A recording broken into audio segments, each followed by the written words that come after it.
નમસ્કાર મિત્રો, Ruhi digital guide YouTube ચેનલમાં તમારું સ્વાગત છે। આ વિડીયોમાં આપણે જાણીશું કે આવકના દાખલાનું ફોર્મ કેવી રીતે ભરવું, ડોક્યુમેન્ટ શું જોવશે, દાખલાની માન્યતા કેટલી, આવકનો દાખલો કેટલા દિવસમાં મળશે અને અગત્યના મુદ્દાઓ વિશે વિસ્તારમાં સમજીશું। તો ચાલો સ્ટાર્ટ કરીએ। આવકનું પ્રમાણપત્ર મેળવવા બાબત મિત્રો, મામલતદાર કક્ષાનું પ્રમાણપત્ર મેળવવા માટે આ ફોર્મ ભરવાનું હોય છે। આવકનું પ્રમાણપત્ર મેળવવા માટેની અરજી। અહીં તમારે અરજદારનો પાસપોર્ટ સાઇઝનો ફોટો ચોંટાડવાનો છે।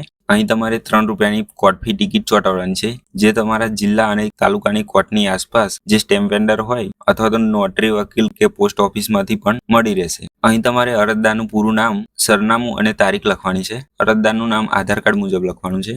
અહીં તમારે પ્રતિ મામલતદાર શ્રી અને તમારો તાલુકો અને જિલ્લો લખવાનો છે। 1 નંબર, અરજદારનું નામ।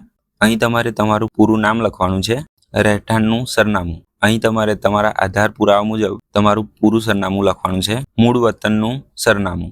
જો તમારું મૂળ વતન અન્ય હોય તો તે લખવાનું છે, નહીં તો ઉપર લખ્યું તે મુજબ લખી દેવાનું। ધંધો, વ્યવસાયની વિગતો, એટલે કે તમે જે ધંધો કરતા હોય તે લખવાનું છે। મજૂરી કામ કરતા હોય તો મજૂરી લખવાનું રહેશે। ધંધો, વ્યવસાયનું સરનામું। જો તમે ધંધો કે વ્યવસાય કરતા હોય ત્યાંનું સરનામું હોય તો તે લખવાનું રહેશે, નહીં તો તમારા ગામનું નામ લખી દેવાનું રહેશે। કુટુંબના સભ્યોની વિગત। અહીં તમારે રેશન કાર્ડમાં સભ્યો હોય તેટલા કુલ સભ્યો 5-7 કે જે હોય તે લખવાનું રહેશે। પછી છે કુટુંબના કમાનાર સભ્યોની સંખ્યા। અહીં તમારા સિવાય કુટુંબમાં અન્ય કોઈ કમાનાર વ્યક્તિ હોય તો તે રીતે લખવાનું રહેશે, નહીં તો 1 લખી દેવાનું। કુટુંબની કુલ વાર્ષિક આવક। અહીં તમારે આવકનો દાખલો કેટલાનો જોઈએ છે તે આવક લખવાની રહેશે। તમારા ગામના તલાટી સાહેબ શ્રી તમારા ધંધાના આધારે લખી દેશે। ટેલિફોન ધરાવો છો? જો તમે ટેલિફોન ધરાવતા હોય તો હા કરી ટેલિફોન નંબર લખો, નહીં તો આડો લીટો એટલે કે ડેશ કરી દેવું। સરેરાશ વાર્ષિક ટેલિફોન બિલ। અહીં તમારે ટેલિફોન હોય અને બિલ આવતું હોય તો તે લખવાનું રહેશે, નહીં તો ડેશ કરી દેવું। સરેરાશ વાર્ષિક વીજળી બિલ। અહીં તમારે સરેરાશ વાર્ષિક એટલે કે વર્ષનું આશરે વીજળી બિલ કેટલું આવે છે તે લખવાનું રહેશે। ટેલિવિઝન છે? જો હોય તો હા લખવાનું અને તેનું વાર્ષિક બિલ લખવાનું રહેશે, નહીં તો ના કે ડેશ કરી દેવાનું। ઘરમાં સાધનો કેટલા છે, જેવા કે car, scooter, Luna, refrigerator, washing machine. અહીં લાગુ પડતું રાખવું, બાકી ચેકી નાખવું અથવા તો ડેશ કરી દેવું। હવે કયા હેતુસર પ્રમાણપત્રની જરૂર છે, એટલે કે તમારે આ પ્રમાણપત્ર શેના માટે જોઈએ છે? શિષ્યવૃત્તિ માટે, શૈક્ષણિક માટે, લોન માટે, તેમ દર્શાવી શકો છો। આ એકરારનામું વાંચી સમજી તમારે અહીં સહી કરવાની છે અને તમારા ગામનું નામ લખવાનું છે અને તારીખ લખવાની છે। કુટુંબના સભ્યોની વિગત દર્શાવતું પત્રક। આ પત્રકમાં તમારા કુટુંબના જે સભ્યો છે, જે રેશન કાર્ડમાં નામ છે તેમના તમામના નામ લખવાના છે। અહીં બાજુના કોલમમાં અરજદાર સાથેનો સંબંધ લખવાનું છે, પછી તેમની ઉંમર લખવાની છે। અહીં ધંધો લખવાનો છે, એટલે કે તેઓ શું ધંધો કરે છે તે લખવાનું છે અને છેલ્લે વાર્ષિક આવક લખવાની છે। આમાં તમારી વાર્ષિક આવક તો લખવાની જ છે, સાથે કુટુંબમાં જો કોઈ કમાતા હોય તો તેમની વાર્ષિક આવક પણ લખવાની રહેશે। અને ધ્યાન રાખશો કે અહીં કુટુંબના તમામ વ્યક્તિઓની વાર્ષિક આવક મળી જે ટોટલ થશે તેટલાનું તમારું આવકનું પ્રમાણપત્ર મળશે। ત્યારબાદ તમારે અહીં અરજદારની સહી કરવાની છે। અહીં સ્થળ એટલે કે તમારા ગામનું નામ અને તારીખ લખવાનું છે। પરિશિષ્ટ 3, અરજદારનો રૂબરૂ જવાબ। હું નીચે સહી કરનાર શ્રીમતી કુમારી, જે લાગુ પડે તે રાખવું, બાકીનું ચેકી અહીં તમારું પૂરું નામ લખો। ઉંમર, અહીં તમારી ઉંમર લખવી। ધંધો, જે તમે ધંધો કરતા હોય તે લખો। રહેવાસી, અહીં તમારે તમારું સરનામું આધાર પુરાવા મુજબ લખવાનું રહેશે। આજ રોજ રૂબરૂ પૂછવાથી બતાવું છું કે આવકનું પ્રમાણપત્ર મેળવવા માટે મેં અરજી કરેલ છે, જેમાં મારી સહી છે। મારા કુટુંબમાં કુલ ખાલી જગ્યા વ્યક્તિઓ છે। અહીં તમારે તમારા રેશન કાર્ડમાં જેટલા વ્યક્તિઓ છે 5-7 તે અહીં નંબર લખો, જે પૈકી કમાનાર વ્યક્તિઓની સંખ્યા ખાલી જગ્યા છે। અહીં તમારે તમારા સિવાય જો અન્ય કોઈ કમાતું હોય તો 2-3 એ રીતે અહીં લખવું, નહીં તો 1 લખી દેવું। અમુક ટેલિફોનનું જોડાણ ધરાવીએ છીએ, જેનું માસિક બિલ રૂપિયા ખાલી જગ્યા ચૂકવીએ છીએ। જો ટેલિફોન ધરાવતા હોય તો જે બિલ આવતું હોય તે લખવું, નહીં તો ડેશ કરી દેવું। તેમજ અમો મોબાઈલ ફોન પણ ધરાવીએ છીએ અને તેનું માસિક બિલ રૂપિયા ખાલી જગ્યા ચૂકવીએ છીએ। હવે સ્વાભાવિક છે કે દરેક વ્યક્તિ જોડે મોબાઈલ હોય તો મહિને રિચાર્જ કેટલાનું કરાવો છો, 250, 300 કે 350 એ રીતે લખવું. લાઇટ બિલ માસિક રૂપિયા ખાલી જગ્યા ભરીએ છીએ. અહીં તમારે મહિનાનું અંદાજે જે લાઇટ બિલ આવતું હોય તે લખવાનું રહેશે. તેમજ ઘરમાં ટેલિવિઝન તેમજ કેબલ કનેક્શન છે નથી, અહીં તમારે લાગુ પડે તે રાખવું, નહીં તો ચેકી દેવું. જેના માસિક રૂપિયા ખાલી જગ્યા ચાર્જ ઓપરેટરને આપીએ છીએ. અહીં તમારે જેનું માસિક બિલ આવતું હોય તે લખવું, નહીં તો ડેશ કરી દેવું. તેમજ ઘરમાં અથવા તો ઘરના સભ્યો પાસે scooter, Luna, motorcycle, fridge, air conditioner, ઘરઘંટી, ગીઝર પણ છે. આ તમામ બાબતનો ખાલી જગ્યા વાર્ષિક આવક રૂપિયા ખાલી જગ્યા છે. અહીં પહેલી ખાલી જગ્યામાં તમારે કુલ વાર્ષિક આવક એ રીતે લખવું અને અહીં બીજી ખાલી જગ્યામાં કુટુંબના તમામ સભ્યોથી થતી કુલ વાર્ષિક આવક લખવાની રહેશે. જે તમે ગણતરી કરી લખી શકો છો કે પછી ખાલી રાખશો. જે તમારા ગામ કે શહેરના જે તલાટી હશે તે લખી દેશે, એટલે ફોર્મમાં કોઈ ભૂલ આવે નહીં. અને અહીં જે આવક લખશે તેના આધારે આવકનો દાખલો મળશે. અહીં તમારે ફરી અરજદારની સહી કરવાની છે. જો સહી ના આવડતી હોય તો અંગૂઠાનું નિશાન કરવાનું રહેશે. પછી સ્થળ, અહીં તમારા ગામનું નામ અને તારીખ લખવાની છે. રૂબરૂ તલાટીની સહી, નામ, સિક્કો. અહીં તમારે કંઈ લખવું નહીં. અહીં તમારે તમારા ગામના તલાટીનો સહી સિક્કો કરાવવાનો રહેશે. પંચનામું. આવકના દાખલા માટે તમારા કુટુંબ સિવાયના અન્ય 2 સાક્ષીની પણ જરૂર પડે છે.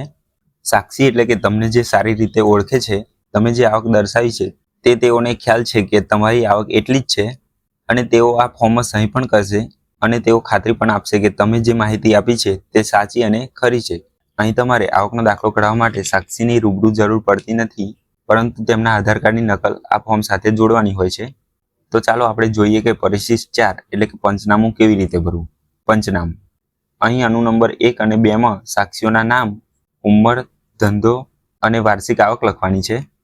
અમો નીચે સહી કરનાર પંચો આજરોજ રૂબરૂ પૂછવાથી લખાવીએ છીએ કે તારીખ. અહીં તારીખ લખવાની છે. એ આવકના દાખલા મેળવવા માટે અરજી કરેલ છે, જે અંગેની તમામ બાબત અમોને પંચોમાં રહેવા ખાલી જગ્યા. અહીં પંચોના ગામનું નામ લખવાનું છે. જજ જણાવીએ છીએ કે અહીં નીચેની વિગતો બધી અરજદાર માટેની છે. અરજદાર એટલે કે જેનો આવકનો દાખલો કાઢવાનો છે તે અરજદાર. અહીં અરજદારનું નામ નો જવાબ અમારી રૂબરૂમાં લેવામાં આવેલ છે, જેનો તેઓ શ્રી તેમના કુટુંબના અહીં કુલ વ્યક્તિઓની સંખ્યા લખવાની છે. તે પૈકી કમાનાર વ્યક્તિ એટલે કે કુટુંબમાં જેટલા કમાનાર વ્યક્તિ છે તેમની સંખ્યા લખવાની. અને તેઓએ તેમના રહેઠાણના પુરાવા તરીકે ખાલી જગ્યા. અહીં તમારે તમારા એડ્રેસ એટલે કે સરનામાના પુરાવા તરીકે આધાર કાર્ડ, રેશન કાર્ડ કે ચૂંટણી કાર્ડ આપ્યું હોય તો ફક્ત અહીં આધાર કાર્ડ એ રીતે લખવાનું રહેશે. ટેલિફોન જોડાણ ધરાવે છે નથી, જે લાગુ પડે તે રાખવું, નહીં તો ચેકી નાખવું. હા તો આવક બાબતે ખાલી જગ્યા ચૂકવેલ રકમ ખાલી જગ્યા. અહીં જો તમારે લેન્ડલાઇન કનેક્શન હોય તો તમારે ફક્ત અહીં રકમ લખવાની છે, નહીં તો ડેશ કરી દેવું. ટેલિવિઝન છે નથી, જો હોય તો માસિક ચાર્જ ખાલી જગ્યા ચૂકવે છે. અહીં જો તમારે ટીવી હોય તો માસિક કેટલો ચાર્જ ચૂકવો છે તે લખવાનું છે, નહીં તો ડેશ કરી શકો છો. તેમજ નીચે દર્શાવેલ સાધનો ધરાવે છે: scooter, Luna, motorcycle, car, fridge, ઘરઘંટી, ગીઝર વગેરે. અહીં લાગુ પડતું હોય તે રાખવું, નહીં તો ચેકી શકો છો. તેઓએ તેમની વાર્ષિક આવક રૂપિયા ખાલી જગ્યા હોવાનું દર્શાવેલ છે. અહીં તમારે કુલ વાર્ષિક આવક લખવાની છે, જે કુટુંબના તમામ સભ્યોથી મળી થતી હોય તે લખવી, નહીં તો ખાલી રાખવી. જે તમારા ગામના તલાટી તમારા ધંધાના આધારે લખી દેશે અને તે મુજબ આવકનો દાખલો મળશે. અહીં નીચે 1 નંબર પર પહેલા નંબરના સાક્ષીની સહી અને 2 નંબર પર બીજા નંબરના સાક્ષીની સહી કરવાની રહેશે. સ્થળ, અહીં તમારે તમારા ગામનું નામ અને તારીખ લખવાની રહેશે. અહીં નીચે તમારા ગામના જે તલાટી હોય તેમનો સહી સિક્કો કરવાનો રહેશે. ચેકલિસ્ટ. આવક અંગેનું પ્રમાણપત્ર મેળવવા બાબત. અહીં નીચેના જેટલા પણ પુરાવા માંગે છે અને આ ફોર્મ સાથે તમે જેટલા પુરાવા આપ્યા છે તે રીતે અહીં હા અથવા તો એક લીટો એટલે કે ડેશ કરી દેવું. આ આવકના દાખલા સાથે સેલ્ફ ડિક્લેરેશન પણ જોડવાનું રહેશે. જે હવે નવા નિયમ મુજબ તમારે આવકનો દાખલો કઢાવવા માટે 50ના સ્ટેમ્પ પર સોગંદનામું કરવાની જરૂર નથી. આ સેલ્ફ ડિક્લેરેશન ફોર્મ ભરી તમે તમારો આવકનો દાખલો મેળવી શકો છો, જે અમુક મર્યાદિત આવક માટે ચાલે છે. આ લેટેસ્ટ આવક માટેનું સેલ્ફ ડિક્લેરેશન ફોર્મ છે. જો તમને ના મળે તો સ્ક્રીન પર આપેલા મોબાઈલ નંબર પર વોટ્સઅપમાં મેસેજ કરી અમારી પાસેથી મેળવી શકશો. તો ચાલો આ સેલ્ફ ડિક્લેરેશન ફોર્મ કેવી રીતે ભરવું તે જોઈએ.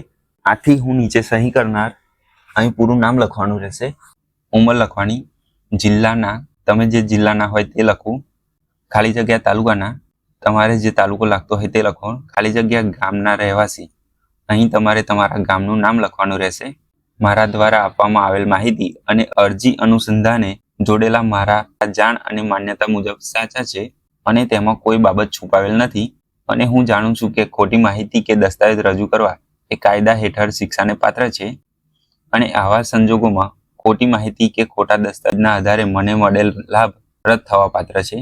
અમો અરજદાર મોજે ગામ ખાલી જગ્યા અહીં ગામનું નામ લખવાનું છે, છેલ્લા ખાલી જગ્યા વર્ષથી વસવાટ કરી રહ્યા છે અહીં તમે જેટલા વર્ષથી વસવાટ કરતા હોય તે લખવું, જો કાયમી માટે ત્યાં જ છો તો કાયમી વર્ષથી એ રીતે લખવું. અમારા કુટુંબમાં અમો તથા અમારા પત્ની અને અમારા બાળકોનો સમાવેશ થાય છે. અમો ખાલી જગ્યાનો વ્યવસાય કરીને અમારા કુટુંબનું ભરણ પોષણ કરીએ છીએ. અહીં તમે જે વ્યવસાય કરતા હોય એટલે કે ધંધો કરતા હોય તે લખવાનું રહેશે. આ સિવાય અમારે આજીવિકાનું બીજું કોઈ સાધન નથી. અમો ખાલી જગ્યા કે ખાલી જગ્યા તાલુકા બહાર જમીન ધારણ કરતા નથી, કરીએ છીએ. અહીં બંને ખાલી જગ્યામાં તમારે તમારા તાલુકાનું નામ લખવાનું રહેશે અને જે લાગુ પડે તે રાખવું, બાકીનું ચેકી નાખવું. અમો તથા અમારા કુટુંબની બધું મળીને વાર્ષિક આવક રૂપિયા ખાલી જગ્યાથી વધારે થતી નથી. અહીં તમારે અગાઉ ફોર્મમાં જે રીતે કુટુંબના તમામ સભ્યોની આવક લખી તે અહીં લખવાની રહેશે. પછી નીચે અહીં આ પરિશિષ્ટ આપેલું છે તેમાં તમારે તમારા કુટુંબના તમામ સભ્યોનું નામ, સરનામું અને કુટુંબના તમામ સભ્યોથી થતી આવક એ રીતે લખવાની છે અને છેલ્લે અહીં તમારે તમારી સહી કરવાની છે. પછી તમારું પૂરું નામ અને તમારો આધાર કાર્ડ નંબર લખવાનો રહેશે. હવે જોઈએ કે આ ફોર્મ માટે તમારે કયા કયા ડોક્યુમેન્ટ જરૂર પડશે અથવા તો જોડવાના રહેશે. સૌથી પહેલા આધાર કાર્ડ કે ચૂંટણી કાર્ડની ઝેરોક્સ, રેશન કાર્ડની xerox, light bill, passport size ફોટા, 3 રૂપિયાની કોર્ટ ફી સ્ટેમ્પ, 2 સાક્ષીઓના આધાર કાર્ડની ઝેરોક્સ અને આવકના પુરાવા તરીકે જો લાગુ પડતું હોય તો પગાર slip, form 16, IT return, pension slip, છેલ્લા વર્ષના સરવૈયાની નકલ. આવકના દાખલાની માન્યતા. મિત્રો, આવકના દાખલાની માન્યતા 3 નાણાકીય વર્ષની હોય છે, એટલે કે 1 એપ્રિલથી 31 માર્ચ.